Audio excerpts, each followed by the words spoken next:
And Jake Paul, maybe? Easy. Easy. Too easy. It's too easy. Too easy. That's right. Gervonta Tank Davis versus me, baby. Over it just because you fighting Jake Paul. Jake Paul ain't no type of demon. This it's not like he about to go in there with Godzilla. You about to play around for 8 rounds, 2 minutes with a dickhead. You know what I mean? No disrespect, but you know, with somebody that think they know how to fight. This is Floyd Mayweather has spoken at last about the much-talked fight between Gervonta Tank Davis and Jake Paul. In his first public words, Mayweather was direct, giving a sharp view of the match. He praised Tank Davis for his great power and skill, saying Davis is a true danger in the ring. About Jake Paul, Mayweather showed doubt about his quick climb in boxing, asking if his success comes from real skill or just the show built around his name. Boxing has gone too far. Jake Paul is taking on Gervonta Tank Davis in an exhibition bout this November. The fight will be taking place in Atlanta between the cruiserweight and the 135-pounder, nearly a 100-pound difference between the two guys. This is absolutely insane. Let me know what you guys think about this in the comments down below. Mayweather Jr. recently commented on Jake Paul, stressing that the YouTuber-turned-boxer cannot truly stand with top-level professionals. He noted that while Paul has gained fame and fans, his skills fall short of real champions who trained for years. Mayweather added that if Davis fought Paul, it would only be for money, not merit. He warned that such a fight could harm Tank's legacy, since winning brings no value, but losing would be a major setback. But Jake Paul, I mean, as of right now, for what he's doing, it's good for what he's doing. But once he fights a real fighter, it's going to be bad. Have you been impressed? But one thing I like about him, one thing I do like about him, he's selling it. He's selling it, and he's making good money, and he's entertaining. I like it. Is he? And Floyd, there are many people who believe you're the most talented fighter ever. Period. So whatever you say to this question, I think is important. Are you impressed? Does he have boxing ability, or is he just an entertainer who has a lot of fans and can promote a fight and has fought lesser opponents, or is he actually talented? As long as he continues to fight MMA guys and YouTubers, he's going to continue to look good and shine. But once he fights a real fighter, a real fighter that can really fight, it's not going to be that good. Boxing insiders are brushing off the Paul versus Davis exhibition as nothing more than a spectacle. Not a serious fight. British heavyweight Dave Allen called it farce, saying Davis could easily stop Paul with both men simply chasing money. Promoter Eddie Hearn shared the doubt, suggesting Davis seems more focused on payday than pride, hinting he may be half out of boxing and more about cash than championships. You do fight? What weight would it be at? 195. It would be an exhibition. Okay, so it was going to be an exhibition, not sanctioned, but no restrictions. You could knock each other out and shit like that. It was going to be at a catch weight of 195 pounds, 10 rounds, 3 minutes. I've been trying to figure this out. Why was I a Tank hater for wanting to see Tank go up 5 pounds to get some smoke with like Teofimo Lopez or something? I just wanted to see him go up 5 pounds and fight Teofimo Lopez. And all of you were saying, you want Tank hurt, Showbiz. You a hater. You want him hurt. Then I'm convinced, okay, he's too small, but he can fight Jake at 195? Dave Allen has been outspoken about the upcoming Paul versus Davis exhibition, dismissing it as more spectacle than sport. He stressed the weight gap with Paul, a cruiserweight, and Davis a lightweight, saying the mismatch hurts boxing's credibility and takes focus from real contests. Allen also weighed in on Moses Itama's rise, arguing that tests against proven names like Dillian Whyte are key for him, to show he belongs at the top. His remarks underline his concern for keeping boxing's integrity intact. This might be happening in an exhibition.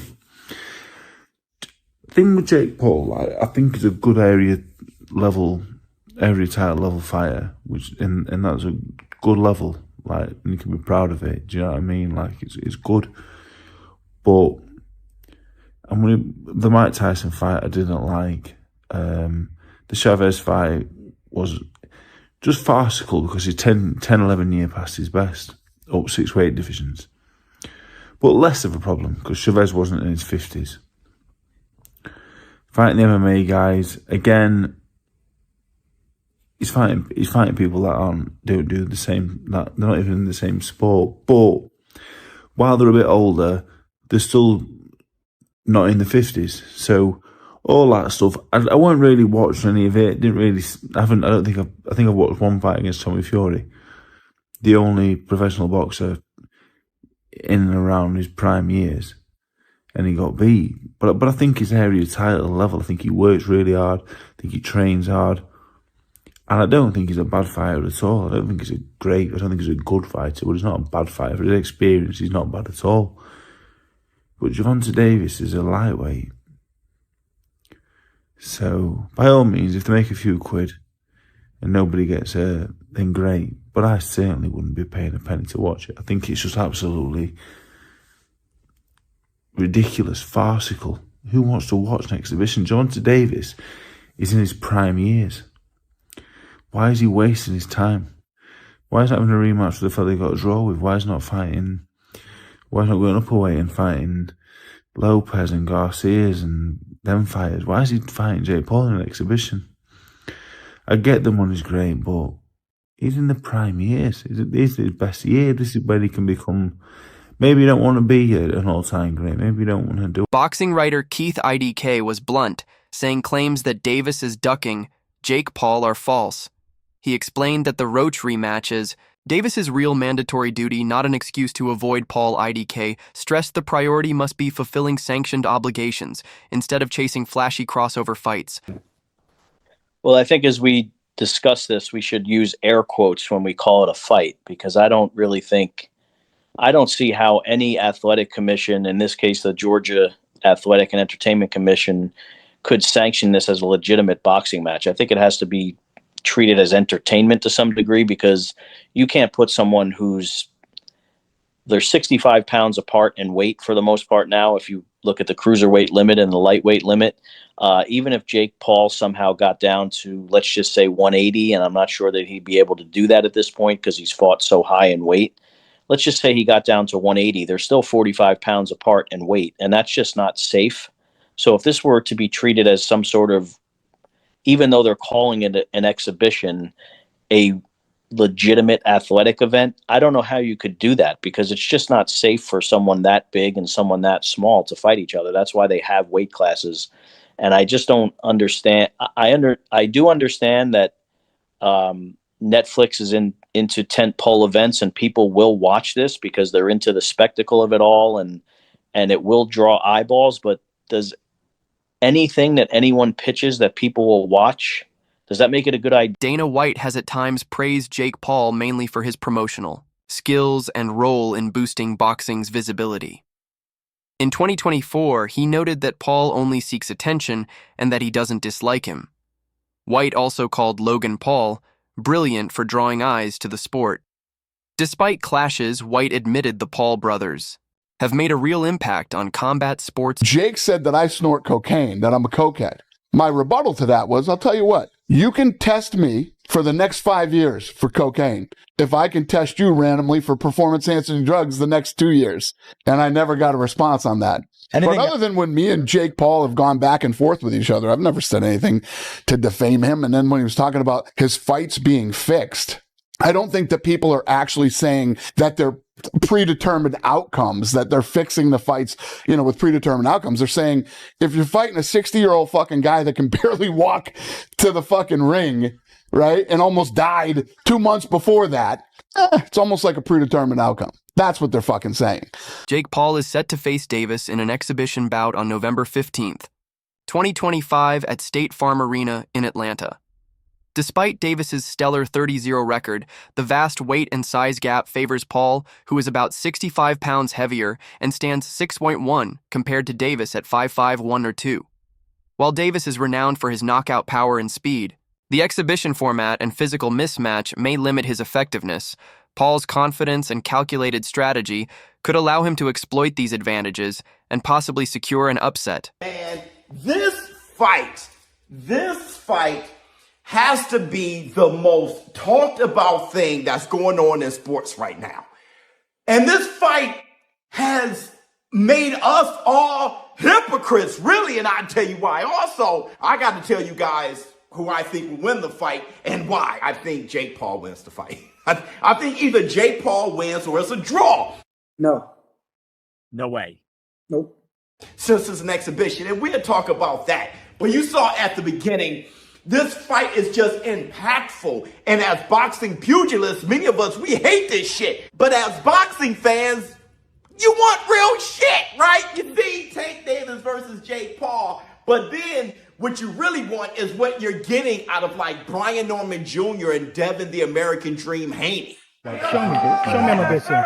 Show me on my bitch then. Show me on my bitch then. Show me on my bitch then. Yeah, I'm right here. I'm right here. Shut up, nigga. Shut up. Shut up. Shut up. Shut up. What the fuck your security at, nigga? I don't need right here. Yeah, what's up? What's up, nigga? What's up, nigga? You a bitch, nigga. You a bitch. Yeah, all right. You have Gervonta Tank Davis fanboys. I'm talking about huge fans of Tank turning over on him. I saw Tank Davis fans put up pictures of him as a clown and shit. Like, this is crazy. And I get it. I totally get it. But at the same time, it has revealed a huge amount of hypocrisy. Because guess what? With everybody talking about this fight, and I see people talking about the fight who doesn't even watch boxing, especially those who don't watch boxing. Let's keep it real. This is a fight for the casuals, okay? But at the same time, with so many people talking about this fight, good or bad, the way the internet just erupted and all the socials. Lamont Roach Jr. has openly condemned Davis. For choosing to face Paul in an exhibition rather than honoring their expected rematch, Roach voiced disappointment, accusing Davis of dodging him and chasing money over true competition. He stressed that fans were eager for the rematch after their controversial draw earlier this year. Roach also suggested he may pursue a fight with unbeaten WBC lightweight champion Shakur Stevenson if Davis refuses to step up.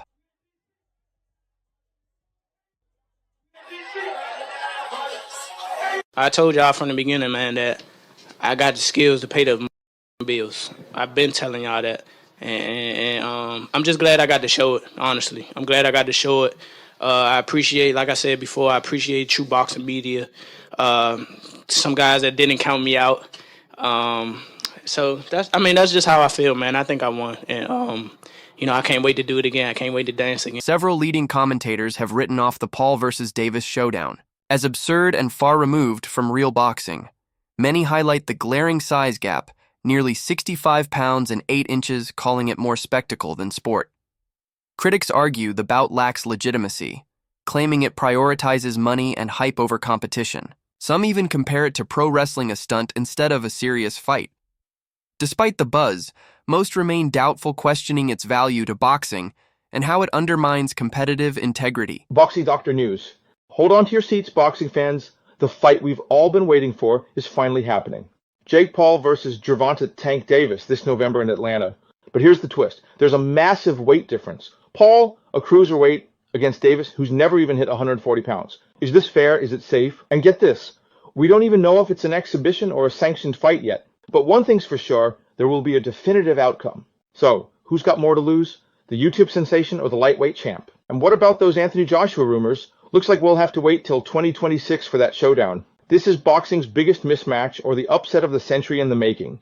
What do you think? Drop your predictions below. Manny Pacquiao has voiced respect for Jake Paul's boxing abilities. In a recent interview on the Ariel Helwani show, he acknowledged Paul's talent, saying he has skills and can fight in a real boxing match. However, Pacquiao stressed that boxing should focus on competitive bouts over exhibitions, noting that while exhibitions are fine, fans deserve evenly matched fights. On Paul's WBA cruiserweight ranking, Pacquiao also challenged Gervonta Davis, making it clear he is willing to face him if Davis agrees to move up to 145 or 147 pounds. The Filipino legend remains confident, stating the only obstacle is Davis meeting those terms. They keep talking about Gervonta Davis as a possible fight, man. You like that fight because he's little, like he's your size. I like that. I like that. I mean, I like that, but let's finish first this one because this one is a taller champion like that. So I have a lot of things to do in training camp. Is there ever any possibility that you would go back in the ring and fight someone like a Tank Davis? If he wants, and if he come up to 147, then we can fight. He can't meet you at 140? 145 maybe. What happens? You have a lot of experience, but he's explosive. What would happen in that fight? Oh, that's not a problem for me. I'm experienced fighter. In December 2024, Davis announced plans to retire from boxing after 2025, citing frustration with the sport's pressures and a desire to leave the spotlight. Yet in a surprising twist, he is now set to face Jake Paul in an exhibition bout on November 14th, 2025 in Georgia, streamed live on Netflix. The matchup has drawn scrutiny due to the stark size gap with Paul, a heavyweight, and Davis, a lightweight, fueling doubts about Davis's dedication to the sport. Critics argue the fight appears driven more by financial motives than by legacy. 25 is at the next year. I'm out of it. After our second fight. You're out of it? Yeah. Care to elaborate on that? Out of the sport. After our second fight. Nah, no, I'm gonna win, bro. Nah, I could tell you my fights. Davis just posted that he would beat the brakes off of you if you guys fight. Yeah, I mean, I'll be down. Let's run it. Like, I'll be super, super down. I don't know if Gervonta needs Jake Paul. Let's be clear, right? Is there a height limit in boxing? Gervonta, who appears to have grown tired of boxing, has suggested that this fight could be the final chapter of his career, and at a press conference he stated that his focus is on earning money rather than legacy or competition. Promoter Eddie Hearn supported this view, indicating that Davis seems more driven by financial gain than passion. This exhibition match against YouTuber-turned-boxer Jake Paul may therefore represent one last payday before Davis retires from the sport permanently. Let's get back to it, man. Real One is TV, like, subscribe. You know my slogan, man. Tank Davis, man, versus Jake Paul, man. What a great fight. What a great Davis and Goliath type of event, you know what I'm saying? Straight for Netflix. It's going to be in Atlanta. It's going to be packed, you know what I'm saying? The State Farm Arena, it's going to be packed. I've been to ATL. It's going to be packed out there. Tank never fight again. He's never fighting none of y'all guys again, man. You know what I mean? Once he get to 30, 40 million, maybe a 50, I mean, if he get 30, 40 million, somewhere around Tyson numbers, it's over. It's over. You know what I'm saying? I'm not coming back to fighting Lamar Roach again. No, for what? I can't even get to them dark places to fight this dude. He's boring. He's quiet. He don't say too much to get me going. Shakur Stevenson, the same thing. You used to be my boy. We used to be cool. Now, when I got to a certain level, you want to fight and take my belt. There's certain ways you go about that. And that's why Tank don't like that nigga. You know what I'm saying? And the same thing with Devin Haney. You know what I'm saying? That's why he don't like them niggas, because they always cool. You know what I'm saying? So, you know how it is when you're young and you're cool, you think niggas is your boys, and all of a sudden niggas want to fight you, you feel some type of way, though. You know what I'm saying? Even though it's the business, though, but it's the way y'all go about these things. You know what I'm saying? Before we can fight, get this money, and we both still could be cool. You know what I'm saying? But Tank felt like it was some disrespect there. So, you got to remember, Tank came in the game under Mayweather. You know what I'm saying? He showed him how to pick and choose these fights and how to get this bread. You know what I mean? He just following the Mayweather train. Yeah, he just doing it on a gangster way, you know what I'm saying? And it ain't as flossy as Mayweather, but you know what I mean? You know the words I'm looking for, man. You know what I'm saying? Like, he following the footsteps of Floyd Mayweather, you know what I'm saying? Simple. You know what I'm saying? Get that bag. You'll never see Tank fight again. Why else? Why would he fight against? Who could he come back and fight after Jake Paul? Nobody, baby. Like and subscribe. You know my slogan. Let's tune in. Jake Paul, Gervonta, Tank Davis. We up next, November 15th. Teen fans and analysts describe this fight as more about money than competition, seeing it as both disappointing and understandable, since while audiences crave genuine rivalries, this bout guarantees a large payday. Some criticize the matchup as cartoonish and greedy, calling it a sideshow that highlights wealth and even damaging to Davis's legacy. Yet others find a strangely compelling fascination in the unusual mismatch, despite leaving traditionalists unimpressed. Exhibition. Every boxing ring Jake Paul's ever stepped into has been an exhibition, in my opinion. Probably the only one that hasn't is the Tommy Fury fight, which he lost, because that was two guys, similar size, similar experience. Similar age, who had a white-collar style boxing match, a very raw novice boxing match. And I'm not here to dig into Jake Paul's boxing ability. I think for a kid that's got the wealth he has and is training the way he is, he's treating the sport outside the ring. He's treating the sport right. He seems to be putting the work in. I can see improvements when he's in there. He's still an absolute raw novice that would never, ever get close to winning a British title, and that probably won't ever change. But he's obviously in love with the sport, and the things that he's doing for women's boxing, got me back. Does this matchup harm boxing's legacy or provide the hype the sport needs? Share your thoughts in the comments.